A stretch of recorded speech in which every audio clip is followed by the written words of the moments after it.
Bienvenue à tout le monde, à tous les amis de LBTL. Vous voyez, aujourd'hui, j'ai mis une casquette avec une lettre sur ma casquette qui correspond à une initiale de mon nom ou de mon prénom.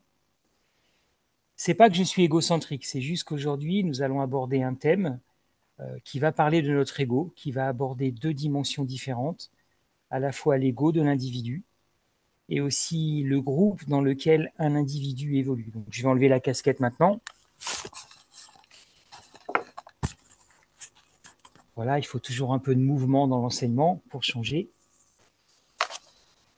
Aujourd'hui, nous allons nous poser une question. Je ne sais pas si vous êtes déjà posé des questions sur les fêtes. La question que je me suis posée est liée à une étude que j'ai faite il y a plusieurs années, que j'ai commencé en 2018. Donc, il y a des notes un peu dans tous les sens. Je n'ai pas toutes les références, donc je demande pardon si jamais je prends des enseignements, soit du RAF, soit de la plateforme Academ ou d'autres choses. La question que je me suis posée et que peut-être vous pouvez vous poser, vous qui nous regardez, pourquoi Pessar Chéni existe? Est-ce que vous vous êtes déjà demandé pourquoi il y a une deuxième date, le 14 Liar, pour Pessar Chéni? Moi, j'avais fait une étude il y a plusieurs années sur la paracha de cette semaine. Et puis, il y a quelques jours, j'en suis venu à me poser cette question en me disant, mais pourquoi il y a deux dates? Pour les autres fêtes, il n'y a pas de date. On est sorti de Shavuot, vous connaissez les autres fêtes, Yom Kippour, Toù Bishvat, Sukkot, il y a beaucoup de fêtes. Il y a aussi des fêtes qui sont liées à l'histoire d'Israël, Hanouka, Purim. Si on rate Purim, est-ce qu'il y a une autre date dans l'histoire juive? Non. Si on rate Sukkot, est-ce qu'il y a une autre date? Non. Donc la question que l'on va se poser ensemble, c'est pourquoi Pessar Chéni existe? Pourquoi il y a une deuxième date? Et à travers la réponse à cette question, nous allons aborder un terme incroyable dans la pensée juive, dans la pensée hébreu, un terme qui va nous amener à nous confronter une fois de plus au combat, la pensée juive contre la pensée grecque. Vous voyez, vous allez voir, c'est incroyable. On va aborder aussi des sages d'Israël qui ont beaucoup réfléchi à cette question. Pourquoi il y a une deuxième date? Et puis, nous allons voir aussi un peu les conséquences. Se poser cette question, c'est pas juste pour faire un enseignement, pour remplir le mardi, c'est aussi pour vous qui êtes là, qui êtes dans une Keïla, ou ceux qui voudraient créer une Keïla, ou qui viennent de créer une Keïla, comme nous à Beth Shoresh.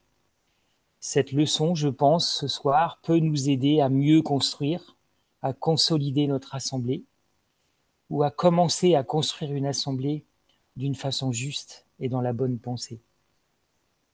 Je vais rappeler le contexte en Nombre, chapitre 9, Bamidbar, chapitre 9.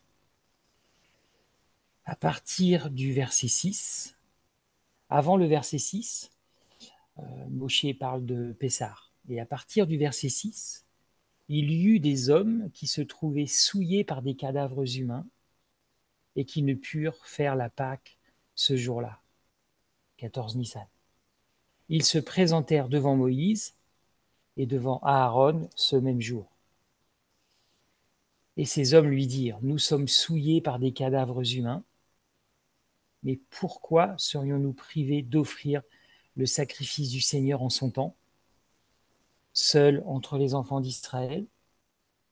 Moshe leur répondit, attendez que j'apprenne ce que l'Éternel statuera à votre égard. Et après, il aura la réponse à partir du verset 9, du verset 10.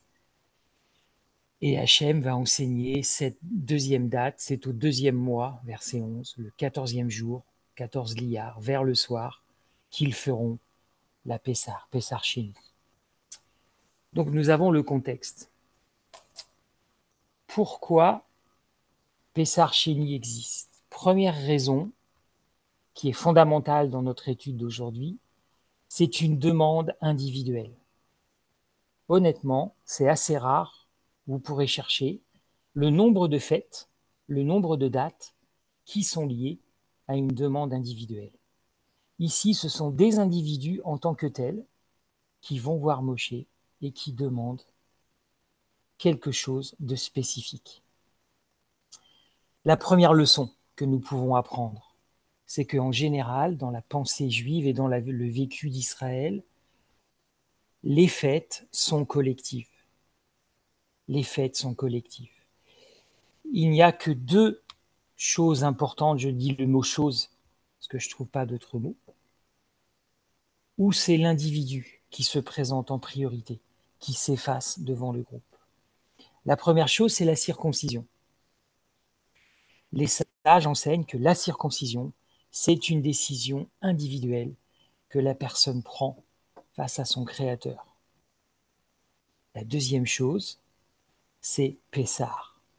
Les sages enseignent que la fête de Pessah, c'est une fête où on se présente en tant qu'individu.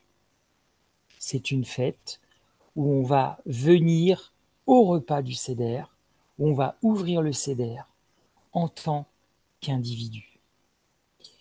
La meilleure preuve, si vous relisez votre Sidour de Seder, l'ordre de Pessah,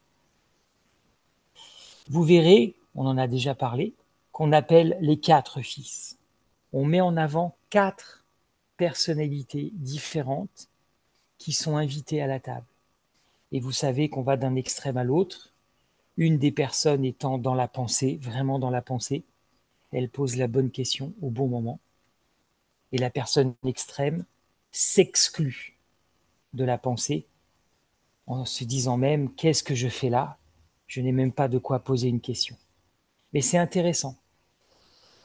Vous savez que le Sidour de Pessah ne s'est pas fait comme ça en une année et qu'au 1er siècle, Yeshua n'avait pas entre les mains le Sidour que vous avez eu entre les mains il y a quelques semaines.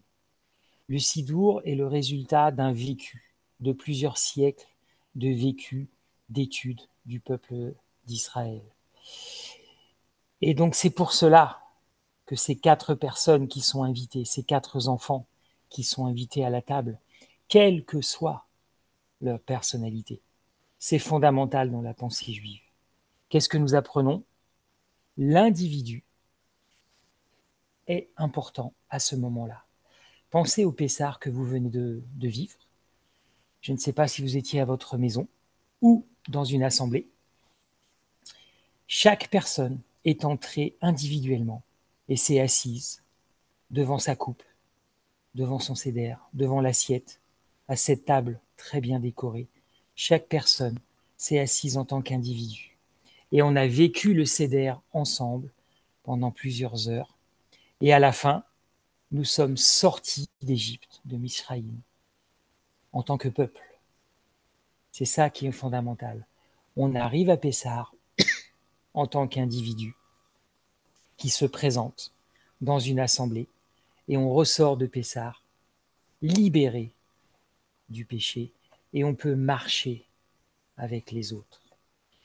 Le plus vieux qui nous regarde ici, peut-être vous avez connu Guénassia, donc peut-être vous avez 40 ans, 50 ans de présence dans une Kehila, la Kehila de Paris. Les plus jeunes, vous avez peut-être commencé au dernier Pessah ou peut-être vous avez commencé la semaine dernière. Peu importe. On se présente toujours à Pessah en tant qu'individu. De même que la circoncision. Si vous prenez la décision d'être circoncis, circoncis de chair, circoncis de cœur, c'est une autre question. Ce n'est pas le thème d'aujourd'hui. Mais ce jour-là, vous vous présentez en tant qu'individu. Pas en tant que fils d'eux, pas en tant que fille d'eux, pas en tant que frère d'eux ou que sœur d'eux, mais en tant qu'individu face à Hachem. Et vous allez faire ce que vous devez faire avec votre ego. C'est votre ego dans le bon sens du terme. C'est votre personnalité qui se présente devant l'Éternel. Ce qu'il y a d'intéressant d'ailleurs, c'est que les sages ont continué d'enseigner. Ils ont enseigné quelque chose aussi de très important pour nous. Ils ont enseigné sur le mois de l'Iyar. Les sages enseignent que le mois de l'Iyar, la sortie de Pessah, et les derniers jours de Nissan, bien sûr, mais surtout le mois de l'Iyar, c'est un mois fondamental où on peut agir en tant qu'individu pour s'améliorer, pour se préparer avant la fête de Shavuot. Revivons maintenant la sortie d'Égypte. Le repas de Seder, on ne l'a pas fait exactement comme Moshe, debout avec des sandales, avec un bâton, une table, rapidement. Voilà, ça c'était peut-être du temps de Moshe. Dans le désert, il devait le vivre d'une certaine façon aussi. Au 1er siècle, d'une certaine façon. Et puis nous, au 21e siècle, d'une autre façon. Mais l'enseignement hébreu est toujours là. Et une fois qu'on sort du 14 Nissan, de ce repas, comme quand on part d'Égypte, on sort et on chemine avec les autres. On sort de Mitzrayim. Nous sommes sortis de nos enfermements individuellement le jour de Pessah. Mais ça continue.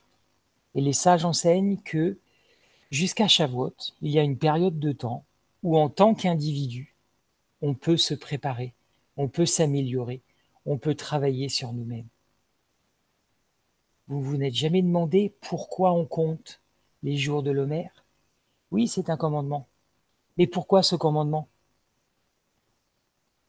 Bien sûr, c'est parce que individuellement, on compte les jours de l'Omer. Individuellement, on engrange les jours, on prie, et individuellement, on travaille sur soi-même, tout en étant dans un groupe, bien sûr, pour étudier. Les 49 jours du temps de l'Omer font partie de ce processus où, en tant qu'individu, je m'améliore, je travaille sur moi-même, sur mes pensées, sur mes actions, sur mes paroles, sur les choses que je fais ou les choses que je ne fais pas, pour pouvoir me présenter collectivement à Shavuot. Shavuot est une fête comme les autres fêtes où on se présente collectivement et pas individuellement. Et à partir de Shavuot, c'est le collectif qui va l'emporter. Ça, c'est important et c'est fondamental.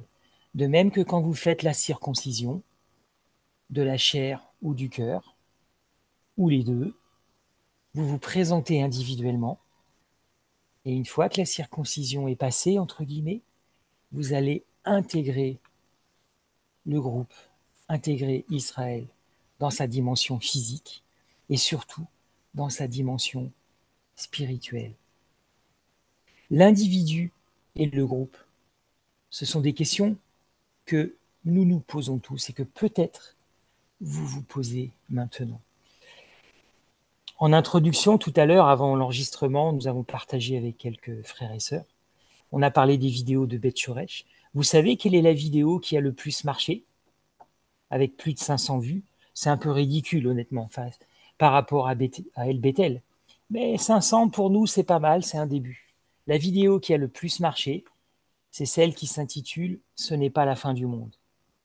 Et c'est une vidéo où on traitait des ruptures dans les relations. Vous pourrez réécouter cette vidéo peut-être, où on parle des relations entre Shaoul et d'autres personnes dans la Keïla. La Mishnah en parlait aussi. Et c'est aussi l'étude de ce soir. Nous parlons d'un individu, vous qui êtes là individuellement, face à cette caméra, en direct ou en différé, moi qui suis de l'autre côté. Nous sommes des individus, avec notre passé, notre vécu, nos forces, nos faiblesses, nos victoires, nos échecs. Nous sommes quelqu'un, nous sommes une personne. Mais nous sommes aussi dans un groupe. Ici, c'est un groupe virtuel. C'est intitulé sur mon écran Zoom Workplace. Et je vois plein de noms qui défilent, plein de prénoms avec des visages, ou pas de visage. Mais je sais que je suis dans une communauté. Je sais que je ne suis pas tout seul. Et ça, c'est la bonne nouvelle. Cette vidéo a marché parce que ce sont des questions qu'on se pose tous. Moi, je suis un individu. Comment je suis avec les autres? Est-ce que je suis avec les autres? Est-ce que les autres peuvent être avec moi? Ça, c'est fondamental. Pourquoi cette question de l'individu et de Pessar Sheli est fondamentale dans la pensée juive? Je voudrais vous parler d'un rave dont on ne parle pas souvent, qui est né en 1865 dans un pays balte, en Lettonie, et qui est mort en 1935 à Yerushalayim. C'est le Rav Kook, K-W-O-K. Le Rav Kook était extraordinaire. Pourquoi je vais vous parler de lui? Le Rav Kook a vécu dans différents endroits. Il est né dans les pays baltes. Il est né dans cette terre. Vous savez, dans les pays baltes, il y avait la Jérusalem du Nord. Malheureusement, tout le monde a été massacré. Et il a vécu dans cette partie du monde, une terre que l'on appelle un peu la terre noire, la terre des massacres, où il y a eu les pogroms à partir des années 1880. Une terre qui était à la fois une terre d'accueil à certains moments pour le peuple juif, et aussi une terre de mort et de persécution. Il a bougé ensuite, et puis il est allé vers l'ouest, et il s'est retrouvé bloqué en Allemagne. Et c'était un rave qui ensuite s'est retrouvé en Angleterre. Après le début de la guerre, il a réussi à aller en Angleterre. Il a dirigé une communauté juive en Angleterre, et il a participé beaucoup aux négociations pour la fameuse déclaration Balfour. La déclaration Balfour, c'est la promesse qui a été écrite par des hommes politiques anglais de créer ce qu'ils appelaient un foyer national juif en Palestine. Alors, je vais beaucoup utiliser le mot Palestine parce que là, je vais parler un peu d'histoire. Il faut que vous sachiez, les frères et sœurs, que quand on parle d'histoire, on doit éviter l'anachronisme. C'est quoi l'anachronisme? C'est quand on utilise des termes qui ne correspondent pas à l'époque dont on parle. La Palestine, dans les années 1900, 1937, 39, était le terme qui était employé. On n'utilisait pas Israël. Je rappelle que Golda Meir a souvent dit, et elle l'a montré, j'ai un passeport palestinien. Et elle a montré le passeport de Palestine qu'elle avait, parce qu'elle vivait dans cette terre. Donc quand on utilise le mot Palestine, quand on parle de ces années-là, c'est pas la même chose que de parler du mot Palestine maintenant. Vous savez qui en parle. Vous savez quels sont les groupes qui en parlent. C'est pas du tout la même chose. Donc le Rav Kook était très engagé pour la création d'un foyer national juif en Palestine. Il a été militant depuis toujours. Il était orthodoxe, mais il se battait à fond et il faisait tout pour faire avancer la cause. À la fin de la guerre, quand l'Empire turc s'est dissous, a été disloqué, que les tribus arabes ont retrouvé leur indépendance et que la terre de Palestine a été débarrassée de la présence ottomane, les Anglais se sont arrangés avec les Français pour diriger la région. Les Français ont pris le Liban et une partie de la Syrie, et les Anglais, qui avaient déjà l'Égypte, parce qu'ils avaient chassé Bonaparte en 1799-1801, les Anglais ont décidé de contrôler la Palestine, ce qu'on appelle maintenant la Jordanie, et bien sûr l'Irak. Voilà. Et ils ont pris le contrôle. Le Rav Kook a quitté sa communauté anglaise et s'est installé en terre de Palestine, qui s'appelait comme ça, pour diriger les communautés ashkénazes de la région. Et ensuite, à partir de 1921, il est devenu le dirigeant, le directeur du Beth Din, le juriste en chef, si vous voulez, du tribunal rabbinique pour les Ashkénazes en Israël. Et toute sa vie jusqu'à sa mort en 1935, il a milité à travers son enseignement, à travers ses écrits, mais aussi à travers ses règles de justice, ses jugements. Il a milité vraiment pour que la cause d'Israël avance sur cette terre. C'est pour ça que si vous êtes intéressé par le processus avant 48, lisez le Rav Kook, renseignez-vous sur ses enseignements, renseignez-vous sur ce qu'il a fait, sur ce qu'il a dit et sur les jugements qu'il a rendus. Et il est mort en 1935, malheureusement sans voir la déclaration d'indépendance. Mais la cause avait beaucoup avancé. Qu'est-ce qu'il a dit, le Rav Kook? Le Rav Kook a enseigné que pour les nations, et là c'est fondamental pour nous et pour vous qui nous regardez, l'union fait la force. Vous connaissez cette phrase, c'est une phrase typique de la pensée grecque notamment. Et il enseigne que dans le peuple Israël, C'est le contraire. Les Grecs, la pensée occidentale, enseignent que ce sont des individus agrégés les uns à côté des autres. Imaginez des Playmobil, les uns à côté des autres. Vous les mettez ensemble et vous formez un groupe surpuissant qui peut avancer. Ça, c'est la pensée grecque. Le Rav Kook, qui savait de quoi il parlait, parce que oui, il avait en face de lui une force, la force britannique, qui a mis des bâtons dans les roues, la force de certaines populations arabes, qui quelquefois ont déclenché des pogroms. Je rappelle le pogrom de 1929, qui a fait des dizaines de morts atroces. Lisez les récits de l'époque, notamment d'un journaliste français, qui a fait un livre qui s'appelle Le Juif errant est de retour, où le Juif errant est arrivé, qui a été en Israël dans les années 30, terre de Palestine, qui a interviewé les gens qui avaient vécu le pogrom de Hébron. Horrible, horrible, horrible. Il savait de quoi il parlait quand il parlait de la force et des individus. Dans la pensée occidentale, dans la pensée grecque, on agrège les individus, on se pose des questions sur leur force, sur leur qualité, on les met ensemble ou on les élimine. Ah, vous savez d'ailleurs que cette semaine, il y a un parti politique qui a éliminé des gens, des fidèles de chez les fidèles, qui étaient là depuis 27 ans. Il y en a même un qui a dit « J'ai sacrifié ma vie avec mes enfants pour militer avec cet homme, et cet homme m'a chassé. » La pensée grecque classique. Tu ne me plais plus, je t'élimine. On élimine les individus. Et on va en mettre d'autres à la place. C'est pas la pensée juive. Le Rav Kook enseigne que dans la pensée juive, c'est l'inverse. Ça, c'est dingue, ça. Qu'est-ce que tu veux dire, Fred? C'est l'inverse. Oui, c'est le groupe qui va forger l'individu. Là, on aborde la Kehila. Posons-nous la question. La Kehila dans laquelle nous sommes, la Kehila que nous voulons bâtir, ou dont nous rêvons, comment nous la voyons? On peut la voir de deux façons. On peut la construire avec la pensée grecque sans le savoir. Et moi, je suis tombé dedans plusieurs fois. Quelqu'un arrive, où j'ai des gens autour de moi, et j'analyse les individus, la force et la faiblesse, le plus, le moins. Qu'est-ce que tu as fait avant? Qu'est-ce que tu peux apporter? Et puis on commence à arranger des choses. Et grâce à ces individus, on va construire une Kehila. Vous savez qu'on peut construire une Kehila, même avec un nom hébreu, avec une pensée grecque. On se fait piéger sans le savoir.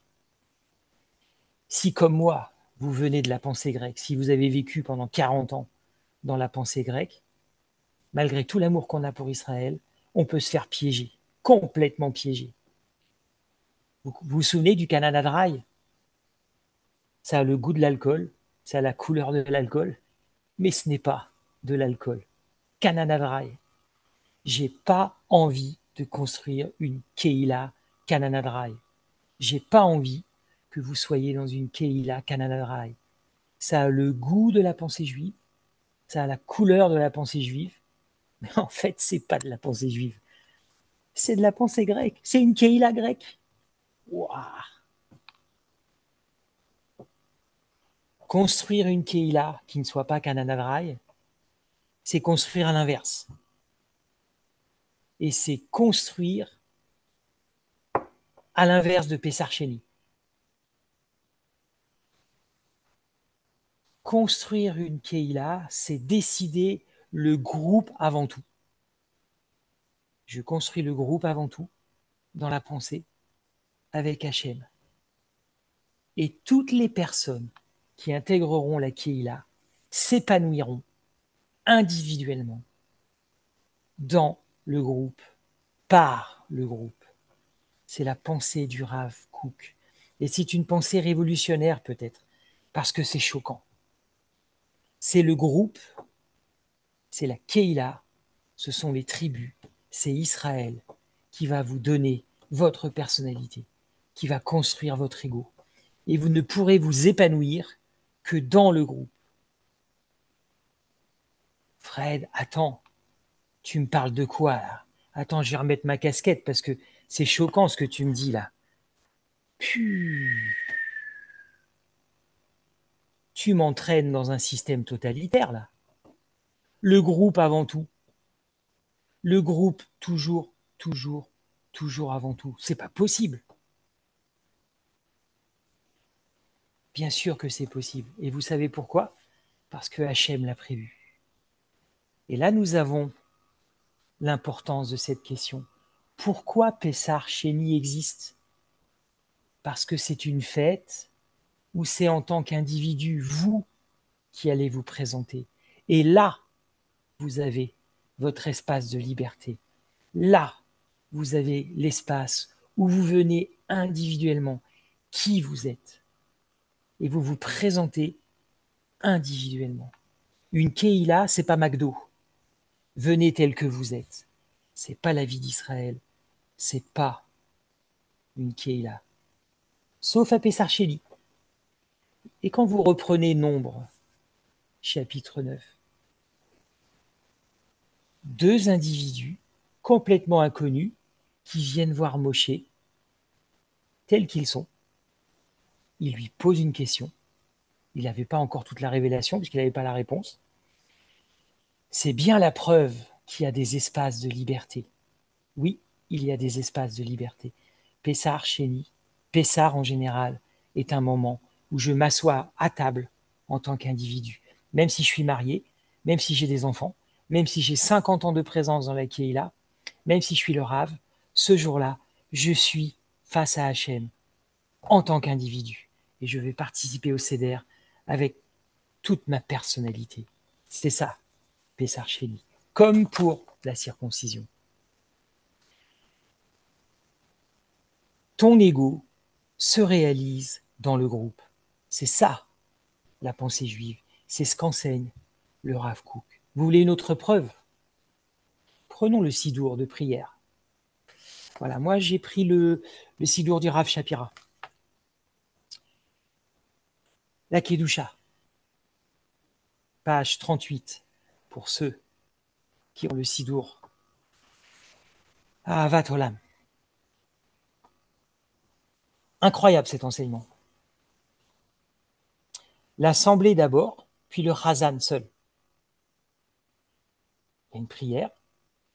Vekaraze elzeve amar. Et juste après, il est marqué tous. Kadosh, Kadosh, Kadosh. Qu'est-ce qu'on apprend de la Kidusha? Je vous conseille d'étudier aussi profondément les prières, dans leur sens et dans leur construction et dans leur organisation de l'office. Qu'est-ce qu'on apprend de la Kedusha? C'est que,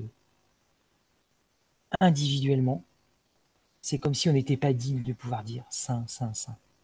On a besoin d'être avec les autres pour pouvoir proclamer la sainteté. Et on fait un mouvement avec les autres.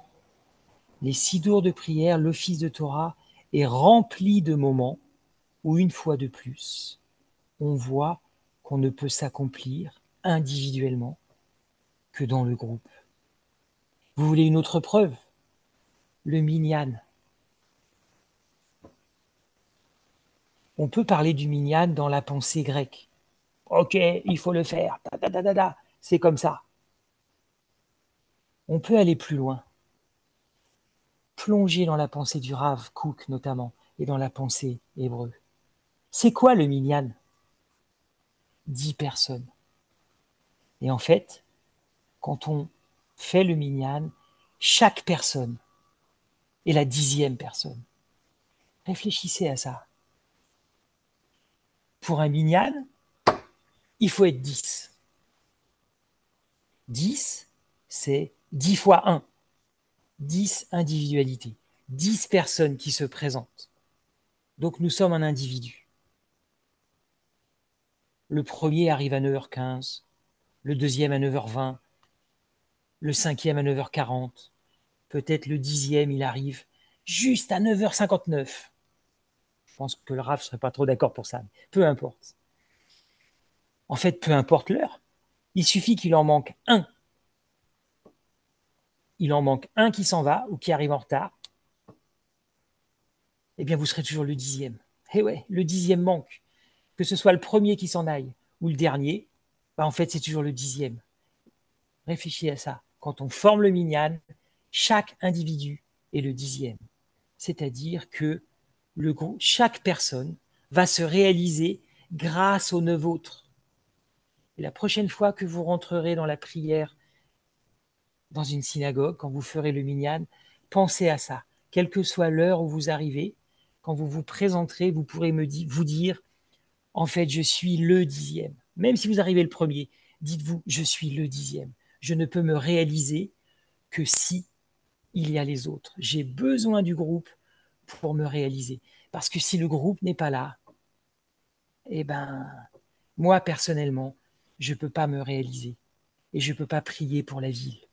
Et donc, je ne peux pas protéger la ville. C'est la même chose pour Kadosh, Kadosh, Kadosh. Si je ne suis pas avec les autres, si je n'applique pas le tous, tous, tous, je ne peux pas faire cette prière. On se réalise individuellement, on arrive avec notre espoir individuel, on ne se réalise que dans le groupe. Et c'est comme ça qu'on construit une Keïla. On veut une Keïla qui soit forte, qui progresse, c'est en pensant comme ça. C'est pas en découpant les individus, en faisant des fiches. Il y a les fichiers S en France. Peut-être on pourrait donner une autre lettre. Dans la pensée grecque, on aime bien ficher les gens et les catégoriser. C'est pas ça. Le groupe, Shavuot, les fêtes, on est ensemble. On peut faire le minyan ensemble. Kadosh, Kadosh, Kadosh, ensemble. Et faire des gestes ensemble. Vous voulez une autre preuve? Le mur. C'est incroyable.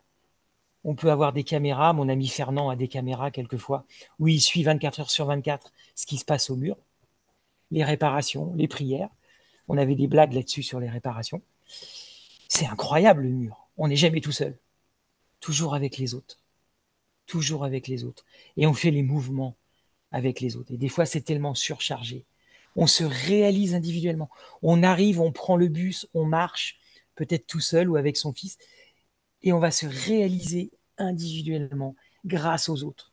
Tout seul, on ne se réalise pas. L'union fait la force, c'est typique des nations, c'est typique de la pensée des nations. Ce n'est pas la pensée d'Israël. La pensée d'Israël, c'est le contraire. La force fait l'union. L'individu fait le groupe. Vous pourrez lire Josué 6, Josué 7, c'est un passage très, très, très fondamental, où on retrouve cette différence entre l'individu et le groupe. Si l'individu se réalise dans le groupe, qu'est-ce qui se passe quand l'individu pêche? La paracha de cette semaine, on aurait pu aussi l'appeler la paracha de la médisance, la paracha de la mauvaise parole de Myriam. Je ne vais pas en parler. Peut-être le TMPI fera une paracha qui en parlera jeudi ou vendredi. Vous pourrez lire la fin de la paracha, où on voit Myriam qui pêche contre son frère et la femme de son frère, et qui sera écartée du groupe. En tant qu'individu, elle sera écartée. Vous lirez la suite et vous verrez la place du groupe dans cette paracha, la place du groupe par rapport à Myriam. Je vous encourage à lire Josué 6 et Josué 7. Josué 6, c'est incroyable. On tourne autour de Jéricho. Pas individuellement, en tant que groupe, avec un son spécifique. Un son du groupe, plusieurs fois. Et c'est en groupe que l'on tourne autour des murailles. Et c'est la force du groupe, qui obéit à Hachem, bien sûr, et à Josué. C'est le groupe et sa force qui fera tomber les murailles. Ce ne sont pas les hommes individuels, comme on peut voir dans Robin des Bois ou dans tellement de films, à l'attaque, et dans Jeanne d'Arc. Et les gens, ils attaquent pas, et ils tombent des échelles, ils se prennent de l'huile, ils se prennent des pierres. Ça, ce sont des actions individuelles. Un plus un plus un plus un. Ça, c'est la pensée grecque. Le groupe uni, il était uni avant, il a tourné, les murs sont tombés. Et puis en Josué 7, eh ben, ça va tourner. Il y a un individu, en tant qu'individu, dans son ego, qui va désobéir, qui va toucher à quelque chose auquel il n'aurait pas dû toucher. Il sera puni. Et pas, c'est tout le groupe qui va payer aussi. Et ça, c'est une autre leçon de la pensée juive. Oui, une assemblée peut payer pour une faute individuelle. En Josué chapitre 7, vous pourrez le lire, des gens vont mourir. Je crois à peu près 36 personnes vont mourir. Ils vont partir dans une attaque, une bataille, et ben ils vont payer. Ils vont payer à cause de la faute d'un individu. Si vous lisez la fin de la paracha de cette semaine, vous verrez que peut-être on était aussi dans ce cas-là entre Myriam et Israël. Vous lirez, vous trouverez, et une fois de plus, vous verrez l'importance de l'individu et du groupe. Si on reprend le parti politique qui a fait la purge, c'est le mot français, dans les journaux, purge dans tel parti, c'est la pensée grecque, je t'élimine toi, je t'élimine toi, je t'élimine toi. Allez hop, le groupe continue d'avancer, toi je t'élimine, je te remplace par quelqu'un d'autre. C'est pas la pensée juive, c'est pas le vécu de Myriam. Le groupe s'est arrêté, Myriam a payé quelques jours, et elle est revenue dans le groupe. Et vous connaissez la vie de Myriam. Elle a continué de s'accomplir dans le groupe. Le groupe aurait peut-être pu gagner 7 jours. Allez, on fonce. Et puis tu nous rejoindras. Tu accéléreras, peut-être tu feras du stop en chameau. Tu courras, ça te fera du bien. Et tu nous rattraperas. Ça, c'est la pensée grecque. Qu'est-ce que c'est que ça? Ils ont attendu. Et la vie de Myriam a continué. Et elle a continué de s'épanouir et de grandir dans le groupe. Quelle leçon! Le groupe, le groupe, le groupe. Ouh, mais tu parles tellement du groupe que... Dis donc, Fred, tu peux la remettre ta casquette pour te cacher. C'est pas un peu totalitaire, ça? Vous savez que dans l'histoire, et peut-être à l'heure actuelle, il y a des pays qui fonctionnent dans le totalitarisme. Le groupe l'emporte sur l'individu. Aucune pensée individuelle, aucune action individuelle. C'est le chef. Il y a des mots spécifiques dans les pensées politiques totalitaristes. Je ne vais pas les prononcer. Il y a des pays à l'heure actuelle qui sont gouvernés par un homme qui décide de tout. Il y a des partis politiques qui sont très proches de ça. Il y a des familles qui fonctionnent comme ça. Quelqu'un qui décide de tout par la violence physique ou la violence psychologique. Donc tu veux dire que une Keïla, c'est la même chose alors? On rentre et puis on obéit à doigt et à l'œil. Il n'y a pas d'espace pour moi. Bien sûr que non. Déjà, on a Pessar. Spirituellement, vous avez une période de temps. Pessar, Pessar Chéli, si vous ratez, c'est la preuve que Dieu tient compte de vos besoins individuels. Et les temps de l'Homère, individuellement, vous pouvez vous préparer. Vous avez un espace pour travailler, pour discuter, pour écouter. La circoncision, si c'est une question qui vous concerne, c'est votre espace. C'est un espace pour vous. Et c'est vous qui déciderez, c'est vous qui agirez, bien sûr en demandant conseil, mais c'est individuellement.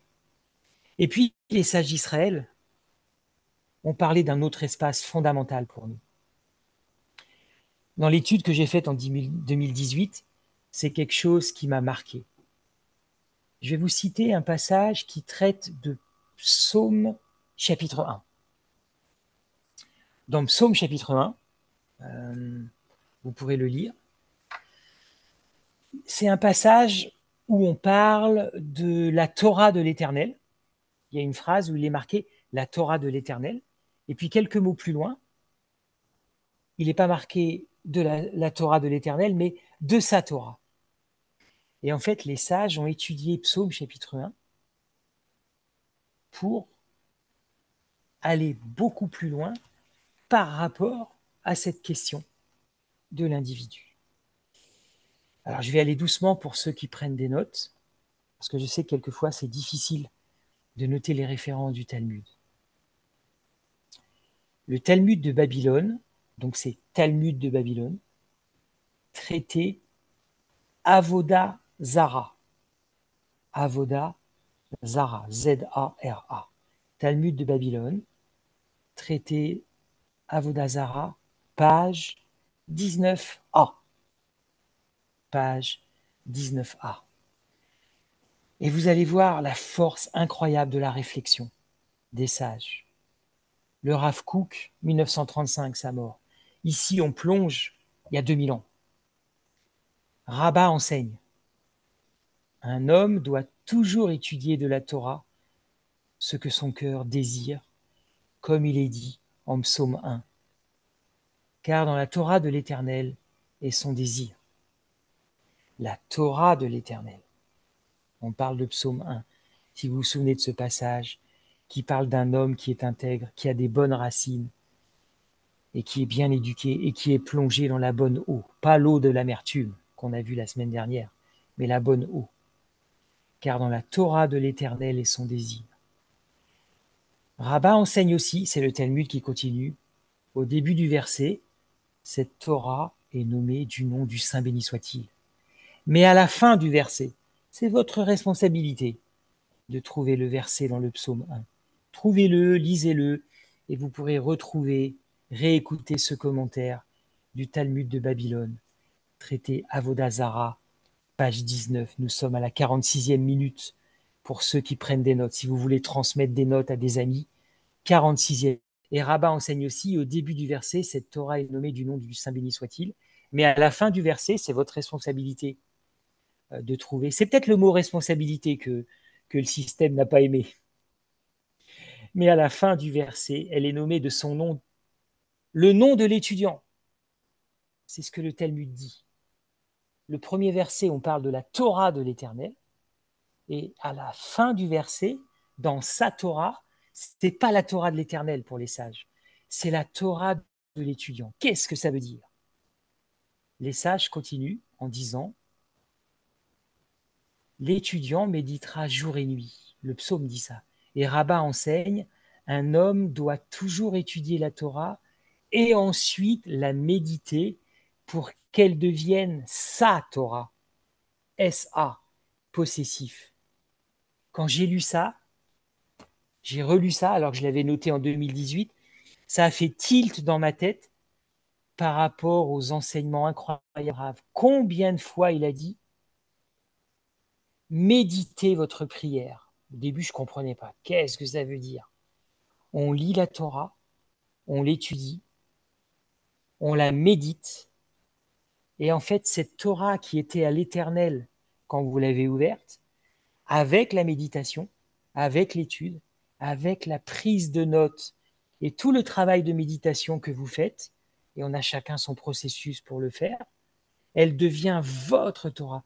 Vous la prenez en tant qu'individu. C'est le troisième espace. Après Pessah, après la circoncision, c'est le troisième espace où c'est en tant qu'individu que vous allez agir. Voilà un espace de liberté.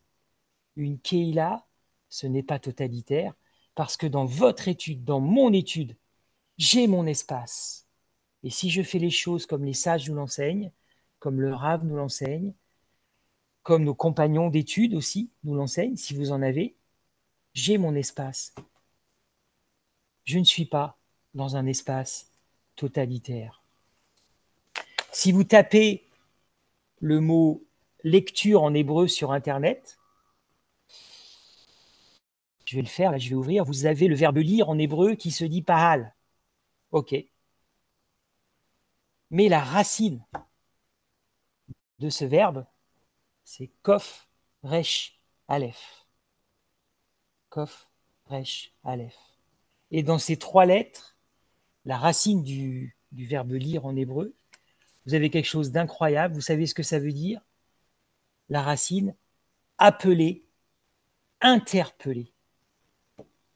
Waouh! Ok, tu veux dire que la racine du verbe lire la Torah, ça veut dire appeler la Torah, interpeller la Torah? Je comprends pas. Qu'est-ce que tu me racontes? Moi, dans ma pensée grecque, linéaire. Je prends un livre, je l'ouvre, je lis, je prends des notes, j'apprends par cœur, je répète, basta, je pars. C'est pas ça. Vous vous souvenez des enseignements du Talmud qui parlent des lettres? J'ai pas les références, je suis désolé. Si vous les avez, vous pouvez les mettre dans le chat.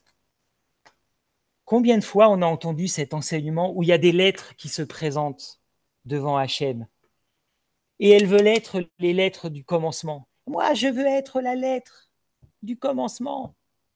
Vous vous souvenez de l'enseignement du Rav? Pourquoi c'est la lettre Bereshit et pas la lettre Aleph qui commence? Alors que normalement, commencement dans la pensée grecque, ça serait la lettre A, la première. C'est pas la première lettre.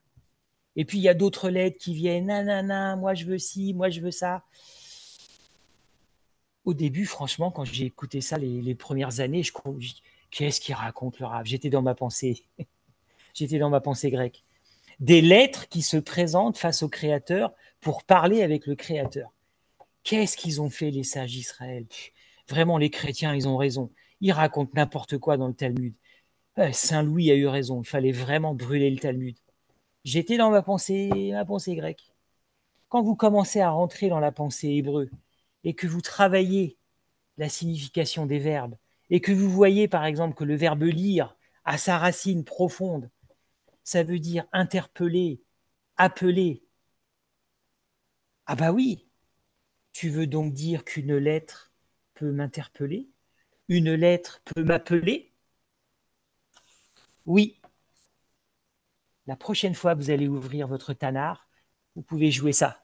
Juste une fois, pour bien imprégner. Vous ouvrez et vous dites, Fred, tu m'entends? J'ai quelque chose à te dire. Ah ouais? Et puis vous-même, vous pouvez parler. Verset 14, j'ai une question à te poser. C'est ça, la lecture de la Torah dans la pensée hébraïque. C'est une conversation avec la Torah, avec les lettres de la Torah, avec Hachem, la même chose. Et donc, ce qu'on a lu dans cette conversation entre Hachem et les lettres par rapport à Bereshit, c'est la même chose tous les jours. L'étude de la Torah, c'est cet espace où vous pouvez interpeller et vous pouvez être interpellé par la Torah. Et c'est dans ce sens où les sages enseignent que chaque matin, chaque midi, chaque soir, vous développez votre propre Torah. Et comme vous n'êtes pas dans la pensée grecque, j'espère, vous n'allez pas vous la jouer après. J'arrive, tac, tac, à la synagogue le mardi soir et surtout le samedi, tac, tac, j'en mets plein la vue avec une super kippa, tac, tac. Et là, je vais montrer combien je suis formidable, parce que je suis un individu formidable. Et j'ai appris plein de choses formidables. Regardez combien je suis le plus grand. Ça, c'est une Keïla avec la pensée grecque. Elle va pas très loin, une Keïla comme ça. Et on peut détruire sa Keïla et construire à l'envers. Je me construis en tant qu'individu, et comme on l'a vu tout à l'heure, lorsque je vais arriver samedi matin, je vais m'épanouir avec les autres. Je suis le 10e, je suis le 50e, je suis le 150e. Peu importe la Torah personnelle que j'ai acquise pendant la semaine, je ne vais pas l'étaler pour écraser les autres. Je suis là avec les autres et je m'adapte avec les autres. Qu'est-ce que les sages nous enseignent aussi? Je ne sais pas si vous avez un compagnon d'études. Moi, je l'ai souvent enseigné et quelquefois, fais ce que je dis, fais pas ce que je fais. J'ai toujours pas été sérieux dans mon compagnon d'études. J'ai pas été fidèle avec les compagnons d'études. Je peux pas dire que j'ai un vrai compagnon d'études. Ça, c'est pas juste. J'ai raté la pensée. Qu'est-ce que les sages enseignent sur la pensée par rapport aux compagnons d'études? Un truc qui, moi, me défie. Chacun d'entre vous, vous savez ce qu'il vous conseille? Prenez comme compagnon d'études quelqu'un qui est plus faible que vous, moins rapide que vous, moins fort que vous. C'est ça. C'est trop facile de prendre comme compagnon d'études quelqu'un qui est plus fort. Rav, Rav, j'ai une question à te poser. Rav, j'aimerais être avec toi. Bah, bien sûr. Bah, ça, c'est la pensée grecque. Souvenez-vous, ceux qui viennent du milieu chrétien. C'était comme ça. 50 personnes, 100 personnes, 200 personnes sur le passeur. Et basta. Ça, c'est pas hébreu. cherchez un compagnon d'études. S'il est meilleur que vous, ok. Et s'il était plus faible que vous, les sages vous demandent de choisir quelqu'un parce que vous allez l'aider à progresser. Et vous-même, vous allez progresser avec lui à son contact. Ça, c'est tout à fait hébreu. Incroyable.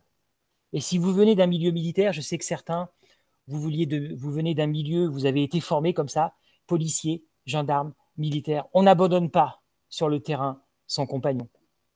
Les légionnaires, pour ceux qui connaissent la Légion, plutôt mourir que de laisser un mort. Qu'est-ce que tu me racontes? On ne laisse pas les morts sur le terrain. On va chercher l'autre. Ça, c'est un groupe. La même chose dans une Keïla. Donc, construisons notre propre Torah, tout en étant dans la pensée juive, bien sûr, la pensée hébreu. Et quand on arrivera dans le groupe, on n'agira pas comme un grec en étalant notre connaissance et en faisant du blabla et je vais te sortir des phrases pour t'impressionner. Le Rav, il n'aime pas qu'on fasse ça. Et on peut tous faire ça tellement facilement. Et des fois, on le fait sans le savoir. Je me fonds dans le groupe et c'est dans le groupe que je vais pouvoir m'épanouir personnellement. Pensez à la prière Kodesh, Kodesh, Kodesh. Quand vous faites cette prière, individuellement, vous vous sentez épanoui et vous vous sentez progresser vers Dieu. Mais vous ne le faites pas tout seul. Samedi, pensez à tout ça. Avec qui vous allez vous asseoir? À côté de qui vous allez vous asseoir? Moi, j'avais 30 ans d'expérience dans le christianisme avant de changer de pensée. C'est triste à dire, mais quelquefois, dans certaines assemblées messianiques, je vois des gens qui sont moins avancés que les chrétiens par rapport à l'amour des autres. Quand quelqu'un arrive, j'ai remarqué quelquefois, quand quelqu'un de nouveau arrive, personne ne va vers lui. Personne l'accueille. Personne lui dit « Viens t'asseoir à côté de moi. Je vais t'expliquer ce que c'est. » Sauf peut-être la personne qui est à l'accueil. Je sais qu'à Paris, vous avez des personnes qui sont à l'accueil pour la sécurité et aussi pour d'autres raisons. Et en fait, c'est toujours vous qui accueillez. Et les autres? Et pourquoi c'est pas vous qui allez accueillir? Pourquoi vous n'allez pas laisser une place? On laisse une place à Pessard pour le prophète. On lui ouvre même la porte et on lui dit reviens. Est-ce que vous avez pensé à laisser une place quelquefois à côté de vous pour le futur visiteur peut-être? Est-ce que vous avez la vision d'un visiteur qui va venir? Même pas. Combien de fois vous vous êtes assis toujours à côté de la même personne?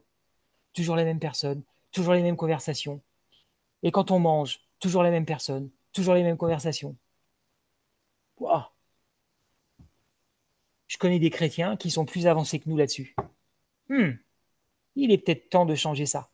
Comment vous voulez construire une Keïla si on garde nos mauvaises habitudes? Moi, je me construis en tant qu'individu. Et je me développe avec un autre individu, mais c'est toujours le même. La globalité. Et quand quelqu'un d'autre arrive pour la première fois, il arrive en tant qu'individu, je vais lui montrer en l'accueillant ce que c'est qu'une Keïla avec la pensée d'Israël. En l'accueillant. Rien que ça. Je vais lui montrer la différence. J'ai même pas besoin de lui parler. J'ai même pas besoin de lui sortir des mots en hébreu ou d'ouvrir un sidour. Et ceux qui ne sont jamais allés dans une Keïla, allez-y.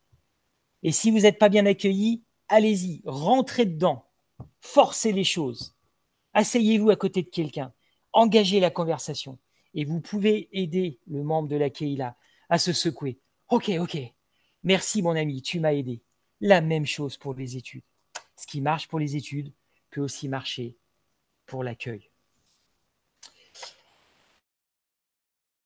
Ah, donc je voulais terminer là-dessus. Je pensais à nos amis d'Occitanie aussi qui veulent créer dans quelques mois ou quelques semaines, je ne sais pas où vous en êtes, une Keïla, une assemblée.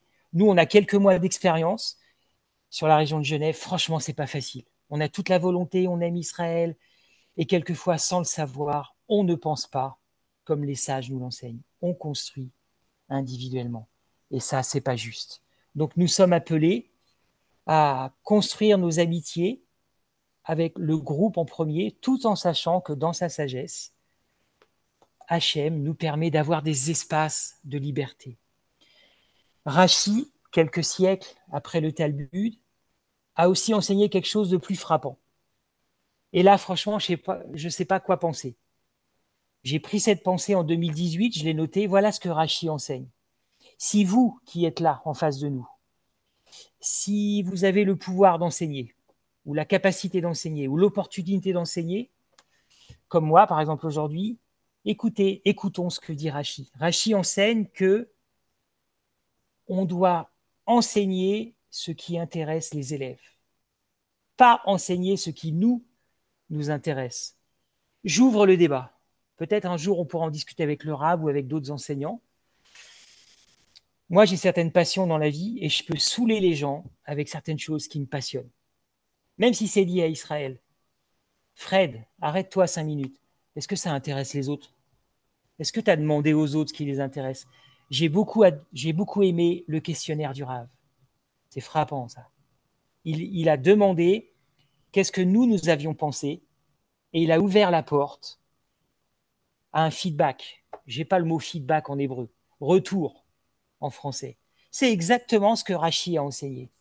Le RAV veut savoir où nous en sommes, comment on prend les choses, pour être capable d'enseigner aussi ce qui nous intéresse. Oui, il a plus de sagesse, il a une vision que peut-être moi je n'ai pas, que nous n'avons pas, et il peut anticiper les besoins. Mais Rachi enseigne qu'on ne peut pas toujours fonctionner comme ça. Il faut aussi qu'on enseigne des choses qui nous intéressent. Parlez-en entre vous cette semaine. N'hésitez pas à en parler aussi avec ceux qui enseignent, qui vous enseignent. Nous, on va continuer d'en parler dans notre assemblée à Beth Shoresh. On propose des choses et puis le groupe décide. On fait des sondages et on ne peut pas passer notre vie à enseigner parce que nous savons à l'avance ce qui est bien pour le groupe. Il faut aussi que ça intéresse le groupe. Rachid, il n'a pas le même âge que moi. Bah, peut-être il n'a pas le même caractère non plus. Peut-être il n'est pas intéressé par les mêmes choses que moi. On n'a pas le droit de s'imposer l'un l'autre les thèmes d'enseignement. Voilà. Donc ça, c'est quelque chose qui, moi, m'a frappé, qui nous montre une fois de plus, une Keïla, ce n'est pas un espace totalitaire. Il y a des espaces de liberté et on doit être capable de se challenger et de se poser des questions sur notre enseignement. Pour terminer, un encouragement. Dans la pensée juive, ce qui est fondamental, oui, on est dans un groupe. Et le groupe, c'est important, surtout si vous n'êtes pas dans une culture occidentale. Si vous venez d'une culture du sud de la Méditerranée ou une culture asiatique, si vous avez vécu dans des pays asiatiques, vous savez que dans ces cultures, le groupe l'emporte avant tout. Si je vous dis la Humma, qu'est-ce que c'est la Humma? Qui peut répondre? Il faut que vous connaissiez ce mot, parce que Oui, franchement, c'est chez les musulmans. C'est l'assemblée chez les musulmans, la communauté, la communauté des musulmans. voilà. Ça, c'est fondamental. Si vous voulez comprendre les musulmans, tout est dans ce mot. Bon, il y a d'autres mots importants, mais la Humma, c'est fondamental. Je ne sais pas si vous êtes en France maintenant, ceux qui nous regardent. En France, en ce moment, on a un problème avec ça, parce que notre pays n'a pas été construit comme ça. La communauté l'emporte sur tout, quel que soit le pays où vous habitez, quel que soit l'individu que vous êtes. D'une certaine façon, c'est triste à dire, la pensée hébreu est plus proche de la pensée de la communauté, dans le sens la communauté, la Oumma, que la pensée grecque. Ouah, qu'est-ce que tu dis là? Dans un enseignement sur la pensée juive, tu prononces un mot arabe, un mot du Coran? Ben oui. Eh oui, les amis. Comme le dit le père de Rachid, quelquefois on a des choses à apprendre de cette communauté. Eh oui, c'est fondamental pour nous. Donc on ne peut pas marcher avec Hachem, on ne peut pas être dans un cheminement si on nie ce terme de communauté.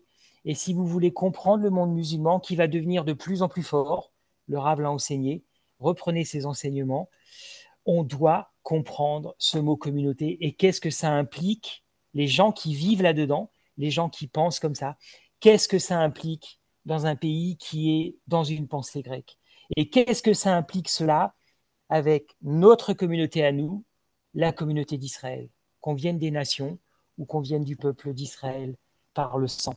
C'est aussi très très important. On ne peut pas traiter le monde musulman comme des individus. Si on les traite comme ça, on n'a rien compris et on ne comprend pas ce qui se passe depuis 79. Tout a changé avec 79 et 79. Et à partir de 79, ce mot communauté et aussi la défaite de 67 Ce mot communauté a pris une importance fondamentale qui peut écraser les individus. Et on doit apprendre à connaître ce mot. Quel est le rapport avec l'enseignement? Dans les églises ou dans une assemblée, est-ce que vous avez déjà entendu cet enseignement qui vient de Shaoul? Je crois que c'est en Galates. Peut-être Galates 1 ou Galates 3. Moi, j'ai vécu cet enseignement. La fameuse phrase où Shaoul dit « Ne vous disputez pas sur des questions de nouvelle lune ou de généalogie ». Vous vous souvenez de cette phrase? Je crois que c'est Galates 1, mais je ne suis pas sûr. Vous savez comment on utilisait cette phrase dans la communauté où j'étais avant? Une communauté qui était dans la pensée grecque. Pose pas trop de questions. Qu'est-ce que tu te prends la tête sur les Juifs, le calendrier, le messianisme et ça sert à rien tout ça. La généalogie, la lune, le soleil, tout ça, ça sert à rien. Reste dans les bases. Arrête de poser des questions. Ça, c'est le totalitarisme. Ça, c'est pas la pensée juive, hébraïque. Si vous êtes maintenant dans un groupe où vous avez un dirigeant, ça peut être une famille, un groupe de prière, une keïla, une assemblée, peu importe. Si vous êtes dans un groupe où vous entendez ce genre de phrase de la part de votre dirigeant, faites quelque chose. N'acceptez pas ce genre de phrase. Oui, le questionnement est fondamental si vous voulez rester dans la pensée juive. Sortez de ce groupe si la personne ne veut pas vous écouter. Ça mène nulle part. C'est un groupe totalitaire. C'est pas la pensée d'Hachem. C'est pas la pensée juive. J'ai quelqu'un d'Israël dans mon travail. Je la vois 2 fois par semaine. Une femme incroyable qui souffre dans sa chair et dans son esprit. Je crois que j'en ai déjà parlé dans une vidéo. C'est elle qui disait « J'en ai marre, je suis fatiguée émotionnellement ». On a encore parlé 45 minutes après le travail. Vous savez ce qu'elle me dit? « J'en peux plus de ce gouvernement ». Elle est désespérée.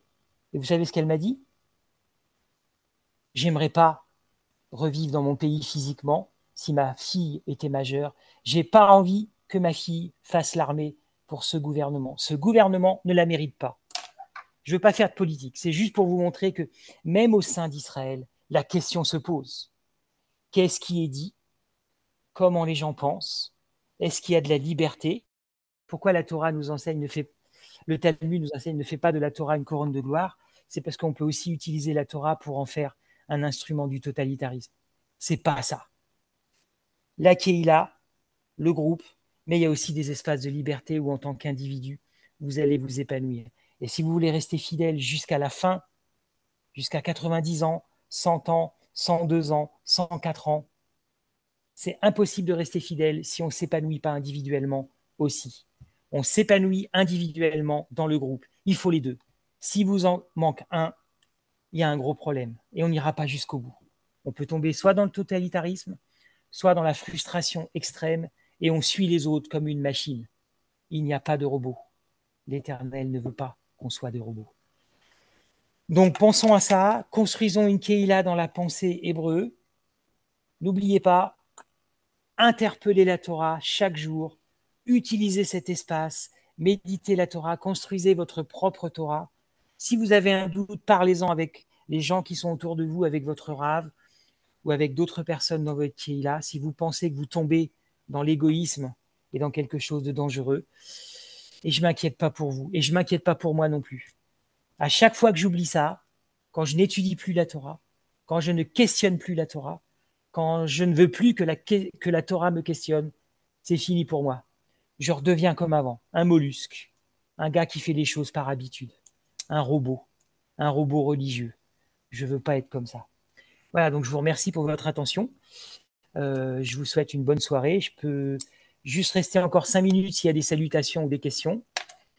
Vous pouvez m'écrire, vous pouvez donner vos commentaires. Je ne sais pas comment vous faites d'habitude, s'il y a des commentaires.